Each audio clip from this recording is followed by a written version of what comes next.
ഈ പരിപാടി കേവല വിനോദത്തിനായി മാത്രം നിർമ്മിക്കപ്പെട്ടതാണ്. ഈ കഥയിൽ ചിത്രീകരിച്ചിരിക്കുന്ന കഥാപാത്രങ്ങൾ, അവരുടെ പേരുകൾ, സ്ഥലങ്ങൾ, സംഭവങ്ങൾ മുതലായവയെല്ലാം സാങ്കല്പിക മാത്രം ആയതിനാൽ ജീവിച്ചിരിക്കുന്നവരോ മരിച്ചവരോ ആയ യാതൊന്നുമായി ഇവയ്ക്ക് യാതൊരു വിധ ബന്ധവുമില്ല. ഏതെങ്കിലും തരത്തിലുള്ള സാമ്യം തോന്നുന്നുണ്ടെങ്കിൽ അത് തികച്ചും യാദൃശ്ചികം മാത്രം.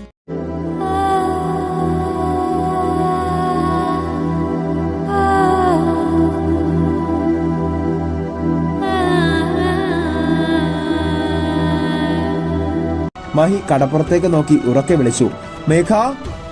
കൂട്ടുകാർ കടലിലേക്ക് ഉറ്റുനോക്കി നിന്നു. മഹിയുടെ വിളി കേട്ട് കടൽ ഇളകാൻ തുടങ്ങി. അപ്പോഴാണ് കൂട്ടുകാർ കണ്ടത്, ദൂരെ കടലിൽ ഒരു പെണ്ണ് പൊങ്ങി നിൽക്കുന്നു. അവൾ കടലിന് മുകളിലായി പൊങ്ങി. അവളെ കണ്ടതും കൂട്ടുകാർ ഞെട്ടിപ്പോയി. എന്തൊരു ഭംഗി! മേഘ പതിയെ അവരുടെ മുന്നിലേക്ക് നീന്തി വന്നു. കരയിലേക്ക് കയറിയപ്പോൾ മേഘയുടെ വാൽ കാലായി മാറി. വോ, ബ്യൂട്ടിഫുൾ ലേഡി! മഹേഷും സത്യയും മേഘയെ ഇമച്ചുമാതെ നോക്കി നിന്നു. ഹായ് മേഘ, സത്യ മേഘയോട് പറഞ്ഞു. Hi, you are beautiful, Mahesh മേഘയെ നോക്കി പറഞ്ഞു. ഡാ, മഹി കൂട്ടുകാരെ വിളിച്ചു. സോറി മച്ചാ, എന്തൊരു ഭംഗിയാണ് ഇവളെ കാണാൻ, കണ്ണെടുക്കാൻ തോന്നുന്നില്ല. മേഘ എന്റെ പെണ്ണ, അത് മറക്കണ്ട. മഹി, കൂട്ടുകാർ ചതിക്കുമോ? ഞങ്ങൾ ഒരിക്കലും ചതിക്കില്ല, സത്യം, ഇരുവരും മേഘയോട് പറഞ്ഞു.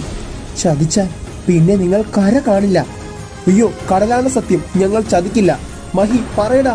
മേഘ, അവരൊരിക്കലും ചതിക്കില്ല, സത്യം. ശരി മഹി, വിക്രാന്ത് എന്റെ പിന്നാലെ തന്നെ ഉണ്ട്. ചേച്ചിയെ പേടിച്ചാണ് മുഖാമുഖം വരാത്തതെന്ന് മാത്രം. പക്ഷേ ചതി പ്രതീക്ഷിക്കാം നമുക്ക്. ഏത് നിമിഷവും അവൻ മുന്നിൽ വരാം. മേഘ, ഇനി എന്ത് ചെയ്യും? എന്തേലും വഴി ദൈവം കാണിച്ചു തരാതിരിക്കില്ല. ഞാൻ പോവാ, പിന്നെ കാണാം. ശരി മേഘ. മേഘ കടലിലേക്ക് ചാടി. മച്ച, നിന്റെ പെണ്ണ് സൂപ്പർ, പക്ഷേ സൂക്ഷിക്കണം. വിഷ്ണുവിന്റെ അവസ്ഥ നിനക്കുണ്ടാകരുത്. ഒരിക്കലും ഉണ്ടാകില്ല. ഇന്നത്തെ ചോദ്യം: പ്രണയത്തെ പറ്റി അറിഞ്ഞ കൂട്ടുകാരുടെ പ്രതികരണം എന്തായിരുന്നു? എ. പിന്തിരിപ്പിക്കാൻ ശ്രമിച്ചു. ബി. പ്രോത്സാഹിപ്പിച്ചു. സി. അസൂയ തോന്നി. ഡി. ഇവയൊന്നുമല്ല. നിങ്ങളുടെ ഉത്തരം കമന്റായി പോസ്റ്റ് ചെയ്തോളൂ. മഹേഷ്, സത്യ, നിങ്ങൾ എന്തെങ്കിലും വഴി പറഞ്ഞു താ. ഞങ്ങളോ? എന്റെ മഹി, കരയിലെ പെണ്ണാണ്, എന്ത് വേണമെങ്കിലും ആവാം. പക്ഷേ നീ പിടിച്ചേക്കുന്നത് കടലിലെ പെണ്ണിനെയല്ലേ? നിങ്ങൾ ഇനി അതും ഇതും പറയാതെ എന്നെ സഹായിക്കാനുള്ള വഴി പറ. മേഘ, അവൾക്കൊരു ശത്രു ഉണ്ട്, ഒരു നാഗം. ഓഹോ, അതും ഉണ്ടല്ലേ? Well done my boy. ഇനി ഞങ്ങള് എന്ത് ചെയ്യാനാ? ആട്ടെ, ഈ നാഗം കടിക്കുമോ? ഇല്ല, ചുറ്റി വരിയത്തേ ഉള്ളൂ. അയ്യോ, നിനക്ക് പറഞ്ഞപ്പോ എല്ലാം നിസ്സാരം, ബാക്കിയുള്ളവർക്ക് ടെൻഷൻ കൊണ്ട് വയ്യ. സത്യ മഹിയെ നോക്കി പേടിയോടെ പറഞ്ഞു. കരയിലും കടലിലും പറ്റാത്ത അവസ്ഥ അല്ലേ മഹി? ഈ നാട്ടിൽ വേറെ പെണ്ണില്ലാഞ്ഞിട്ടാണോ നീ കടലിൽ പോയി പെണ്ണ് കണ്ടത്? മഹേഷ് ചോദിച്ചു. നീ കളിയാക്കുവാണോ? അല്ലടാ, കാര്യം പറഞ്ഞതാ. ഒന്ന് മാത്രം എന്തായാലും ഉറപ്പിക്കാം. എന്താ? മഹി ആകാംക്ഷയോടെ ചോദിച്ചു. നിന്റെ കാര്യം കട്ടപ്പോക, സത്യ മഹിയെ നോക്കി പറഞ്ഞു. ഓ, ആക്കിയതാണല്ലേ? പിന്നല്ലാതെ, മത്സ്യകനികയെ കെട്ടാൻ ഞങ്ങൾ സഹായിക്കണമെന്ന് പറഞ്ഞാൽ ഞങ്ങൾ പിന്നെ എന്ത് പറയാനാ? മേഘയ്ക്ക് കാൽ എത്ര സമയം കരയിൽ നിർത്താനാകും? മഹേഷ് മഹിയോട് ചോദിച്ചു. അവൾ വിചാരിക്കുന്ന സമയം വരെ മേഘയ്ക്ക് അവളുടെ കാലുകളെ കരയിൽ നിർത്താൻ കഴിയും. യെസ്.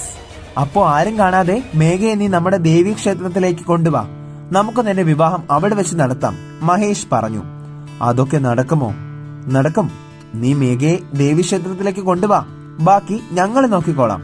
ശരി, ഞാൻ കൊണ്ടുവരാം, മഹി അവരോട് പറഞ്ഞു. വൈകുന്നേരമായപ്പോൾ മഹി ആരും കാണാതെ കടൽ തീരത്തേക്ക് വന്നു. മേഘ, മഹി ഉച്ചത്തിൽ നീട്ടി വിളിച്ചു. കടൽ അനങ്ങുന്നത് കണ്ടപ്പോൾ മഹിക്ക് സന്തോഷവും ആകാംക്ഷയും കൂടി. മഹി, മേഘയുടെ നാണം കലർന്ന വിളിയിൽ മഹി അലിഞ്ഞുപോയി. വാ, നമുക്ക് ഒരിടം വരെ പോകാം. എവിടേക്ക്? ഇവിടുത്തെ ദേവീക്ഷേത്രത്തിൽ കൂട്ടുകാർ അവിടെ കാത്തു നിൽക്കുന്നുണ്ട്, നമ്മുടെ വരണമാല്യത്തിനായി. മഹി, മഹി എന്താ ഈ പറയുന്നേ? ഇതൊക്കെ നടക്കുന്ന കാര്യമാണോ? വരും വരായി ചിന്തിച്ചോ? മാംഗല്യം എന്ന് പറയുന്നത് മാതാപിതാക്കന്മാരുടെ അനുഗ്രഹത്തോടെ നടക്കേണ്ട മഹത്തായ ചടങ്ങാണ്. അതുമല്ല, ഈ ചടങ്ങ് ഇപ്പൊ പെട്ടെന്ന് നടക്കുമെന്ന് മഹിക്ക് തോന്നുന്നുണ്ടോ? മേഘ, എനിക്ക് നിന്നെ വേണം. നിന്നെ വിട്ടുകൊടുത്തുകൊണ്ട് ഒരു ത്യാഗം ചെയ്യാൻ എനിക്ക് പറ്റില്ല. എല്ലാം എനിക്ക് മനസ്സിലാകും. എനിക്കും മഹിയെ പിരിയാൻ കഴിയില്ല. അത്രമേൽ പ്രിയപ്പെട്ടതാണ് എന്റെ മഹി എനിക്ക്. പക്ഷെ നമ്മൾ ഒന്നും ആലോചിക്കാതെ എടുത്തു ചാടിയാൽ ഭവിഷ്യത്ത് എന്തായിരിക്കുമെന്ന് പറയാൻ പോലും കഴിയില്ല. ഇപ്പോ എന്ത് ചെയ്യണമെന്നാ മേഘ പറഞ്ഞു വരുന്നത്? പറയ്. മേഘ കടലിലേക്ക് നോക്കി ഒരു നിമിഷം കണ്ണടച്ചു. ചേച്ചി, വിരഹവേദന, അത് താങ്ങാൻ കഴിയില്ല.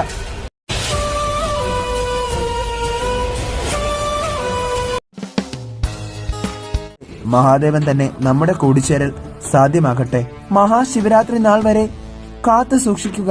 പ്രണയം സത്യമാണെങ്കിൽ കൂടിച്ചേരലും അനിവാര്യമാണ്. അത് നഷ്ടപ്പെടുകയാണെങ്കിൽ നീ നിന്നെ ഇണയെ മറക്കുക. ഇത് മത്സ്യകന്യകയുടെയും പച്ച മനുഷ്യന്റെയും മനസ്സുകളിലെ സത്യമായ പ്രണയം. ഈ പ്രണയത്തിലൂടെ ഇവർക്ക് ഒന്നാകാൻ സാധിക്കുമോ? കാണൂ മത്സ്യകന്യക 2 എല്ലാ ദിവസവും രാത്രി 8 മണിക്ക് നിങ്ങളുടെ സ്വന്തം മൂൺലൈറ്റ് HD-യിൽ HD ദൃശ്യ മികവോടെ.